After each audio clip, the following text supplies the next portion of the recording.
قابل احترام بھائیوں، دوست، بزرگوں، حدیث شریف میں آتا ہے کہ جمعہ کا دن یہ بہت بڑا عظمت والا دن ہے۔ جمعہ کا دن عید الفطر اور عید الاضحیٰ سے بھی عظمت والا ہے۔ عید الفطر جو ہمارے ہاں سال میں ایک مرتبہ آتی ہے، عید الاضحیٰ بھی آتی ہے۔ تو حدیث شریف میں حضور صلی اللہ علیہ وسلم نے فرمایا کہ عید الفطر اور عید الاضحیٰ سے بھی زیادہ بابرکت جو دن ہے وہ جمعہ کا دن ہے۔ اسی دن اللہ تعالیٰ نے آدم علیہ السلام کو پیدا کیا۔ اسی دن اللہ تعالیٰ قیامت لائیں گے۔ اسی دن بڑے بڑے حالات ہوتے ہیں۔ حدیث شریف میں یہ فرمایا گیا کہ جمعہ کا دن جب آتا ہے تو جتنی مخلوقات ہیں وہ بہت ڈرنے لگتی ہیں۔ مچھلیاں، جانور، فرشتے، آسمان، پہاڑ، جنات اور انسان کے علاوہ جتنی مخلوقات ہیں وہ جمعہ کی رات سے تھٹاڑ شروع ہو جاتی ہے، گھبراہٹ۔ اور جہاں جمعہ کے دن کا سورج ڈوبا، فرمایا کہ چل ایک ہفتے کی چھٹی مل گئی، ایک ہفتہ شانتی۔ کیوں ڈرتے ہیں؟ حدیث شریف میں آتا ہے اس لیے ڈرتے ہیں کہ قیامت اسی دن واقع ہوگی، تو وہ ڈرتے ہیں کہ کہیں حکم نہ آ جائے قیامت کا۔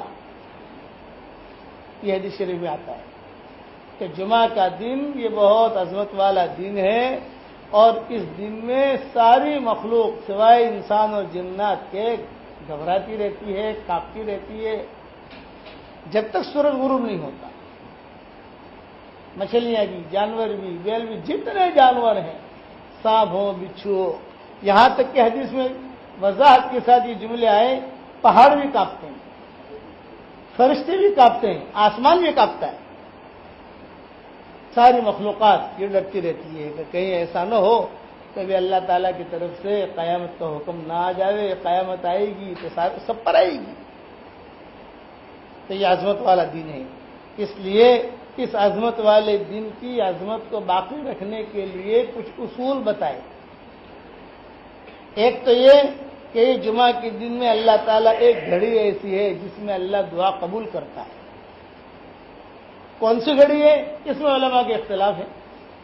امام خطبے کے لیے چڑھتا ہے، بعض وہ کہتے ہیں، بعض کہتے ہیں کہ دو خطبوں کے درمیان، بعض کہتے ہیں کہ سورج غروب ہونے کے وقت میں جمعہ کے دن۔ خیر کوئی بھی گھڑی ہو، حدیث شریف میں اس کی وضاحت نہیں آتی۔ حدیث شریف میں تو اتنا آتا ہے کہ بھئی گھڑی ہے جس میں اللہ تعالیٰ دعا قبول کرتا ہے، ایک بات۔ دوسرا، اس کی نماز جو ہے وہ مخصوص کی گئی، ظہر کی 4 رکعتیں ہوتی ہیں، جمعہ کی 2 رکعتیں ہوتی ہیں۔ تیسرا، سورہ کہف پڑھنے کا کہا گیا۔ چوتھا، اسی دن میں درود شریف پڑھنے کا بہت کہا گیا کہ جمعہ کے دن درود شریف بہت پڑھو، تو درود شریف تو مجھ پر پیش ہوتا ہی ہوتا ہے، اسی لیے فرمایا کہ جمعہ کے دن جو ہے میرے اوپر درود شریف بہت پڑھو۔ چنانچہ معمول رہا ہے صحابہ کا، تابعین کا، تبع تابعین کا، یہ معمول رہا ہے کہ وہ جمعہ کی رات سے درود شریف پڑھنے کا بہت اہتمام کرتے ہیں۔ یہ بتایا گیا کیوں کہ یہ عظمت والا دن ہے۔ اور یہ حدیث یاد رکھنا کہ عید الاضحیٰ عید الفطر سے بھی زیادہ عظمت والا دن ہے۔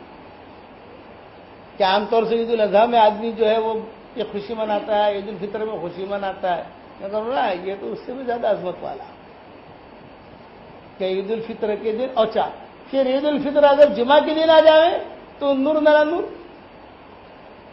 عید الاضحیٰ اگر جمعہ کے دن آ جائے تو نور نلا نور، جمعہ کے دن عرفات ہو جائے تو وہ نور نلا نور، کیونکہ عظمت والے دن وہ چیز آ گئی۔ جمعہ کے دن کسی کا انتقال ہو گیا تو وہ نور نلا نور، کہ اللہ تعالیٰ کی طرف سے یہ باتیں کہی گئی۔ یہ حدیث ابن ماجہ میں بھی ہے اور یہی حدیث ابن حبان میں بھی، اور میرے جو واٹس ایپ کا سبق ہے اس میں بھی یہ حدیث میں بیان کر چکا ہوں۔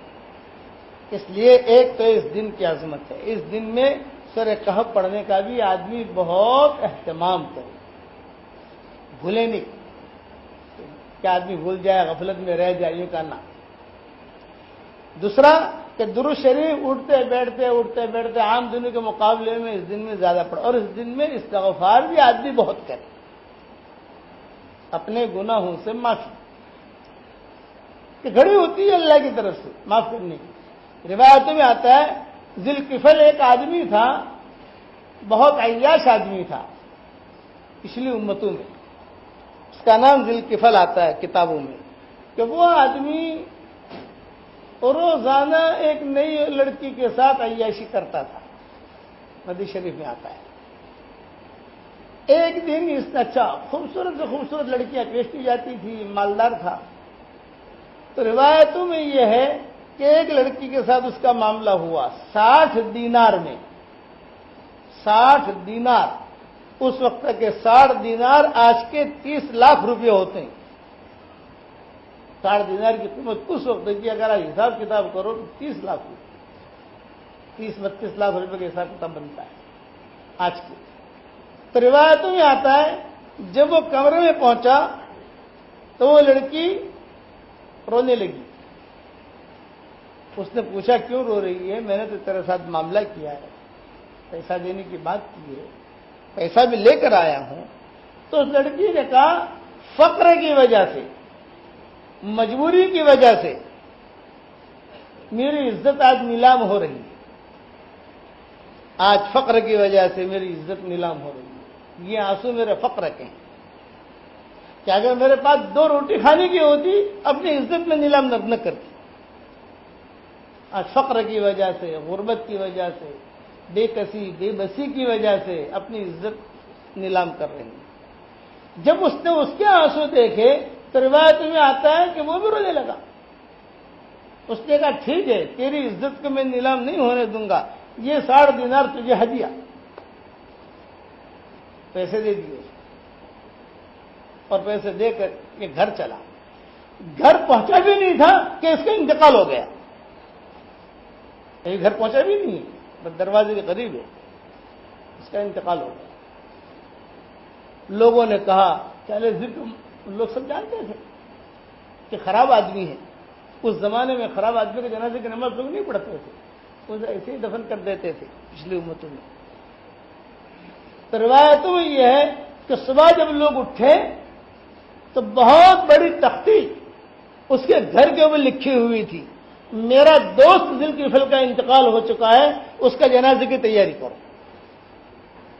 اتنے وقت میں اللہ نے اس کی توبہ قبول کری اور پچھلی زندگی کے جتنے اس کے داغ تھے وہ اللہ نے سارے داغوں کو دھو دیا۔ مختصر